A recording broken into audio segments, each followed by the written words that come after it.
오늘 이 새벽에 하나님께서 우리에게 주시는 하나님 말씀은 시편 64편 1절에서 10절까지 말씀입니다. 저와 여러분이 한 절씩 나눠서 교독합니다. 하나님이여, 내가 근심하는 소리를 들으시고 원수의 두려움에서 나의 생명을 보존하소서. 주는 악을 꾀하는 자들의 음모에서 나를 숨겨주시고 악을 행하는 자들의 소동에서 나를 감추어 주소서. 그들이 칼같이 자기 혀를 연마하며 화살같이 독한 말로 겨누고 숨은 곳에서 온전한 자를 쏘며 갑자기 쏘고 두려워하지 아니하는도다. 그들은 악한 목적으로 서로 격려하며 남몰래 올무놓기를 함께 의논하고 하는 말이 누가 우리를 보리요 하며, 그들은 죄악을 꾸미며 이르기를 우리가 묘책을 찾았다 하나니 각 사람의 속뜻과 마음이 깊도다. 그러나 하나님이 그들을 쏘시리니 그들이 갑자기 화살에 상하리로다. 이러므로 그들이 엎드러지리니 그들의 혀가 그들을 해함이라. 그들을 보는 자가 다 머리를 흔들리로다. 모든 사람이 두려워하여 하나님의 일을 선포하며 그의 행하심을 깊이 생각하리로다. 의인은 여호와로 말미암아 즐거워하며 그에게 피하리니 마음이 정직한 자는 다 자랑하리로다. 아멘. 좋은 아침입니다. 성경에 나오는 인물 중 다윗만큼 많은 고난을 당한 사람도 없을 것입니다. 물론 다윗의 이러한 고난은 오실 자의 표상인 예수 그리스도가 당할 고난을 예표하는 것이기도 하고요, 오늘 본시도 고난 가운데 치연 다윗의 심을 알 수 있습니다. 특히 오늘 시는 그를 죽이려고 했던 악한 자에 대해 자세하게 묘사하고 있습니다. 여러분, 다윗을 죽이려고 했던 대표적인 악인이 누구입니까? 다름 아닌 자기의 장인이었던 사울 왕입니다. 또 누가 있죠? 자기 몸에서 난 아들인 압살롬입니다. 또요, 다윗의 노년에는 또 다른 아들인 아도니아가 반란을 일으켜 왕위를 찬탈하려고 합니다. 참, 그런 것을 보면 악인 적 대적은 멀리 있는 것이 아닌 가장 가까이에 있음을 알 수 있습니다. 이것은 지금 우리에게도 마찬가지인 것입니다. 성도의 믿음을 헐고 무너뜨리는 원수는 멀리 있지 않고 가까이에 있는 것 말입니다. 누가 교회를 합니까? 세상에 믿지 않는 사람들입니까? 아닙니다. 바로 교회 안에서 자라는 가라지인 것입니다. 마치 예수님을 판 사람이 그의 제자 가롯 유다였던 것처럼 말이지. 여러분을 가장 힘들게 하는 사람이 누구입니까? 아픈 손가락들 아닙니까? 때로는 자식이기도 하고 남편이나 아내이기도 하고 시자 들어가는 가족이기도 하고 말이지. 직장에서도 마찬가지 아닙니까? 나에게 주급을 주는 보스나 팀워크를 이뤄 회사를 함께 세우는 동료들이 가장 참 어떻게 보면 힘들게 하지. 그런데 재미있는 사실은 그 많은 대적, 곧 원수가 있었음에도 이스라엘의 역사 가운데 다윗 왕보다 더 큰 영토를 가진 때가 없었습니다. 이것은 영적으로 보면 무엇을 말하는 것이겠습니까? 고난과 환난을 통해 그의 영의 지경이 넓혀졌다는 말 아니겠어요? 욥으로 말을 한다면 귀로만 듣던 신앙에서 눈으로 보는 신앙이 된 것 말입니다. 저도 요즘 시편을 공부하면 고난이나 환난 그리고 시험을 대하는 저의 태도가 바뀌고 있음을 보게 됩니다. 불평과 원망에서 감사로, 두려움에서 담대함으로, 그리고 어떻게든 피하고 지나가기만 기다리는 자세에서 이제는 좀 즐기고 누리는 자세로 말이지. 그러자 문제가 더 이상 문제로만 보이는 것이 아닌 이것은 하나의 목회의 일부요, 그리고 삶의 일부분임을 받아들이게 되는 것입니다. 오늘은 본시를 통해 다윗이 말하는 악인의 특징이 무엇인지 살펴보고 나에게 그런 악의 모습은 없는지, 만약에 발견된다면 악은 그 모양이라도 버렸으면 좋겠습니다. 3절입니다. 그들이 칼같이 자기 혀를 연마하며 화살같이 독한 말로 겨누고. 여러분, 악인이 쓰는 가장 큰 무기가 무엇인 줄 아십니까? 바로 혀, 곧 말인 것입니다. 에덴 동산에서 뱀도 같은 무기를 사용해서 하와를 공격했지 않습니까? 바로 간사한 혀, 곧 거짓말 말이지. 여러분, 왜 하나님께서 허구 많은 동물들 중 하와를 유혹하는데 뱀을 사용하신 것 같습니까? 그리고 뱀은 사탄, 마귀를 상징하기도 하고요. 왜죠? 저는 개인적으로 두 가지 이유라고 생각을 합니다. 첫째는 혀가 둘로 갈라져 있기 때문이요. 둘째는 그 입에 독을 품고 있기 때문에 말이지. 거짓말이 무엇입니까? 진리 곧 참을 왜곡시키는 것이 거짓말 아닙니까? 뱀의 혀가 그렇게 생겼고요, 하나로 나오다가 끝에서 둘로 갈라지는 것 말입니다. 뱀을 가만히 보면 잠시도 쉬지 않고 혀를 날름거립니다. 오늘 본절로 말한다면 혀를 연마하는 것이지요. 잠시도 쉬지 않고 말을 해 사람을 세뇌시키고 가슬라이팅 시키는 것 말입니다. 악인의 대표적인 특징이 끊임없이 혀를 날름날름하며 했던 말 또 하고 했던 말 또 한다는 사실을 잊지 마시기 바랍니다. 그런데 그런 말도 안 될 것 같은 거짓의 말일지라도 자꾸 듣다 보면 어떻게 되는 줄 아십니까?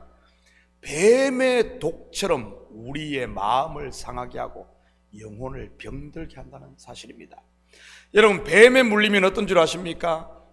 겉으로 보기에는 아무것도 아닌 것 같습니다. 바늘구멍 2개 살짝 찔린 것 정도의 상처밖에 없으니까요. 뭐 피도 별로 안 납니다. 다른 맹수들은 어떻습니까? 한 번 물리면 살점이 한 주먹씩 떨어져 나갑니다. 때로는 뼈가 으스러지기도 하고요. 그에 비해 뱀은 어떻습니까? 겉보기에는 멀쩡해 보이는데 한 번 물리면 독이 몸에 퍼지게 되는 겁니다. 그래서 몸이 마비되고 심하면 목숨까지 잃게 되고요. 바로 악인의 말, 곧 거짓이 이와 같다는 말입니다. 하와가 그랬지 않습니까?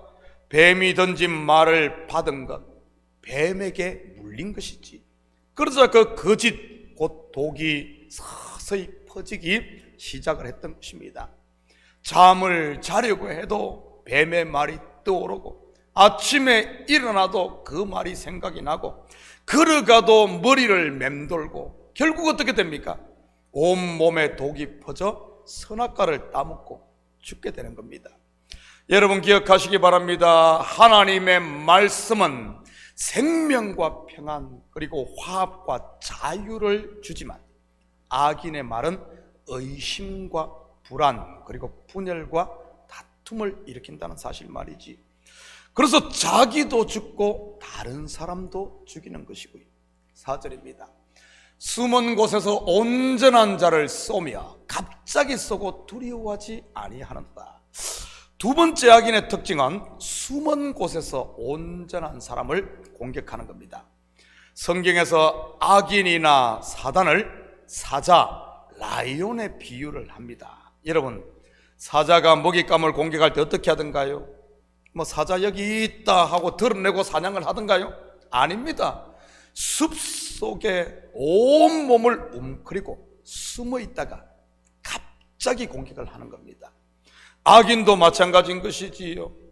좀 지각이 떨어지는 사람, 불평불만을 달고 사는 사람, 소외된 사람들을 찾아다니며 사냥을 하는 것입니다. 그래서 의심과 불신의 가라지를 뿌려 믿음에서 멀어지게 하고 말씀을 듣지 못하게 하는 것이지. 그런 악을 행하면서도 전혀 두려워하지 않는 것이고요. 왜 그러겠습니까? 속에 하나님이 없어서 그런 겁니다. 속에 하나님이 있는 성도, 다시 말해 성령이 속에 있는 사람은 악을 행할 때마다 하나님이 두려워서 하나님을 두려워하게 됩니다. 그래서 죄 짓는 것이 기쁜 것이 아니라 죄를 지으면 지을수록 순간은 즐거울지 몰라도 괴로운 겁니다. 그런데 악을 행하는 사람은 어떤 줄 압니까? 그것을 즐깁니다. 좋으니까 악을 하는 것 아니겠어요? 즐기는 겁니다. 왜 그러겠어요? 이 속에 악한 것이 들어있기 때문에 악을 행하면 행할수록 속에서 쾌락을 느끼고 즐거워하는 겁니다. 혹시 여러분 가운데 악을 행하는 것이 즐겁습니까? 여러분 그런다면 심각하게 생각해야 됩니다. 내가 죄를 지으면 지을수록 내가 괴롭습니까? 왜 그런지 성령이 있어서 그래요. 그런데 악인은 두려워하지 않는다는 사실입니다. 5절입니다. 그들은 악한 목적으로 서로 격려하며 남몰래 올무놓기를 함께 의논하고 하는 말이 누가 우리를 보리요 하며. 세 번째 악인의 특징은 악한 일을 하는 것을 서로 격려한다는 사실입니다. 그러니 더 힘을 얻어 악을 행하는 것이고요, 그 길이 죽음의 길, 심판의 길인지도 모르고 말이지요. 그래서 악인들의 모임은 언제나 가보면 자화자찬이 난무를 합니다. 하나님의 사람 즉 성도들이 그런 곳에 가면 어떤 줄 알아요? 바로 구역질이 나고 머리가 아파서 한순간도 있을 수 없습니다. 올무놓기를 함께 의논하고 하는 말이 누가 우리를 보리요? 우리 속담에 낮 말은 새가 듣고 밤 말은 쥐가 듣는다는 말이 있습니다. 악인의 의논을 하나님께서 모를까요? 하나님께서 다 압니다. 하나님께서 아시기 때문에 여러분 어떤 줄 알아요? 깨어있는 사람 성도들에게는 그 악인의 모의를 하나님께 다 가르쳐 줍니다. 왜냐하면 성도는 하나님의 친구니 말이지요. 그러니 악인들이 아무리 꾀를 부리고 올무를 놓는다 할지라도 하나님의 자녀들은 빠지지 않는 것이지. 6절입니다. 그들은 죄악을 꾸미며 이르기를 우리가 묘책을 찾았다 하나니 그 사람의 속뜻과 마음이 깊도다. 그리고 마지막으로 악인들은 모이기만 하면 악을 도모하는 것입니다. 한쪽 구석에서 수근수근 하면서 말이지요, 오늘은 누구를 모함할까? 누구의 허물을 덜쳐낼까? 누구를 괴롭힐까? 그리고 누구를 죽일까? 하면서 말이지. 그러니 그 속이 어떻게 되겠어요? 이런 악을 품고 있으면 말입니다, 내 속에 불을 품고 있으면 몸이 데이든 악을 품고 있으면 악의 지배를 당하게 되는 겁니다. 조금 원색적으로 표현을 하면 귀신을 불러 모은다는 말이지. 몸도 마음도 영혼도 만신창이가 되고 마는 것입니다. 그렇다면 이런 악인들의 결국은 어떻게 되겠습니까? 7절과 8절입니다. 그러나 하나님이 그들을 쏘시리니 그들이 갑자기 화살에 상하리로다. 이러므로 그들이 엎드러지며 그들의 혀가 그들을 해함이라. 그들을 보는 자가 다 머리를 흔들리로다. 여러분, 누가 악인을 심판하십니까? 바로 하나님인 겁니다. 그래서 성도는 내가 원수를 갚겠다고, 내가 보복을 하겠다고 쫓아다니면 절대 안 됩니다. 그거는 하나님의 자리에 내가 오르려고 하는 그 또한 악한 것이니까. 예수님께서 원수가 뿌린 가라지를 뽑지 말고 그냥 두라고 한 이유가 뭐겠어요? 가라지를 뽑다가 곡식까지 상할 수 있기 때문입니다. 그리고 그 곡식은 주위의 성도들 뿐만 아니라 나 또한 상할 수 있는 것이고요. 한마디로 내 잣대로 심판을 해서는 안 된다는 말입니다. 이것은 형제를 정죄하는 것도 마찬가지인 것이고요, 우리의 역할은 정죄하고 심판할 것이 아니라 우리가 해야 될, 은혜 받은 사람들이 해야 될 것은 서로를 긍휼히 여기고 불쌍히 여기며 서로 사랑하고, 그리고 허물이 있으면 덮어주고 죄가 있으면 나누어 짊어지고 중보하는, 이게 우리의 역할이라는 사실이지. 죄인이 어떻게 죄인을 정죄하겠으며 은혜 입은 죄인이 어떻게 다른 사람을 심판할 수 있겠습니까? 어불성설인 겁니다. 원수 갚는 것은 하나님의 영역임을 잊지 마시기 바랍니다. 그들의 혀가 그들을 해함이라 무슨 말입니까? 자기들이 한 거짓말이 자기가 악인임을 스스로 증가한다는 말입니다. 자기가 한 말에 자기가 당하게 된다는 말이지요. 자가당착에 빠진다는 말입니다. 그러니 결국은 사람들의 조롱거리가 되고요. 9절입니다. 모든 사람이 두려워하여 하나님의 일을 선포하며 그의 행하심을 깊이 생각하리로다. 그런데 놀라운 사실이 무엇인 줄 아십니까? 이런 악인들을 통해 하나님께서는 성도들을 깨우고 성도들을 연단시킨다는 사실입니다. 마치 완악한 군주 바로와 애굽에 내린 10가지 재앙 곧 심판을 통해 하나님이 하나님 되심을 자기 백성 이스라엘에게 나타냈듯이 말이지요. 오늘 본 시를 지은 다윗 또한 이 악인인 사울 왕과 이 압살롬을 통하여 다윗이 다윗되게 만들었다는 말입니다. 그래서 하나님께서는 이런 악인들을 자기 백성을 연단하는 인생 막대기, 즉 불무나 망치로 사용하신다는 사실입니다. 그래서 하나님께서는 악한 날에 악인도 그 다 쓸 때가 있다는 말이 그런 말 아니겠어요? 그렇다면 자기 백성의 훈련이 끝나면 어떻게 되겠습니까? 더 이상 연장이 필요 없기 때문에 폐기 처분해 버리는 것입니다. 그것이 바로 악인의 결국인 것이고요. 혹시 내 속에 이런 악인들의 속성이 발견된다면 여러분 그거 끌어안고 가지 마시기 바랍니다. 어차피 빨리 버릴수록 우리의 몸도 가볍고 영혼도 자유로워지니까요. 그거 잔뜩 짊어지고 하나님 앞에 갔다가 한평생 고생하며 갔다가 그것 다 폐기 처분다라면 어떻게 되겠어요? 빈 털터리가 되셔야 되겠습니까? 10절입니다. 의인은 여호와로 말미암아 즐거워하며 그에게 피하리니 마음이 정직한 자는 다 자랑하리로다. 그에 비해 의인 곧 하나님의 백성들은요, 연단이 끝나면 즐거움의 천국 잔치를 누리게 되는 것이지. 마치 연단을 마친 예수님 비유에 나오는 둘째 아들이 아버지 집에 돌아와 아주 진수성찬을 맛보듯 말입니다. 본시를 지은 다윗 또한 많은 연단 후 그의 왕대가 끊이지 않는 천대의 복을 누렸지 않습니까? 사랑하는 성도 여러분, 저와 여러분은 복 있는 사람, 곧 하나님의 자녀임을 잊지 마시고 악인이 유혹한다 할지라도 그 꾀를 쫓아가지 마시고 죄인의 길, 오만한 자의 자리가 여러분 좋아 보이고 멋있어 보인다 할지라도 그것 부러워하지 마시기 바랍니다. 혹시 그런 것이 내 속에서 부러움으로 찾아오거든 꽉감히 물리치십시오. 그리고 오직 하나님의 말씀을 쫓음으로 오늘 하루도 시냇가에 심긴 나무처럼 성령의 열매를 맺고 하나님의 백성들과 함께 즐거워하며 은혜와 평강의 하나님의 나라를 마음껏 누리는 이런 복된 한 주 되기를, 하루가 되기를 예수님의 이름으로 축복합니다. 같이 기도하십시다. 사랑의 아버지 하나님, 참으로 감사를 드립니다.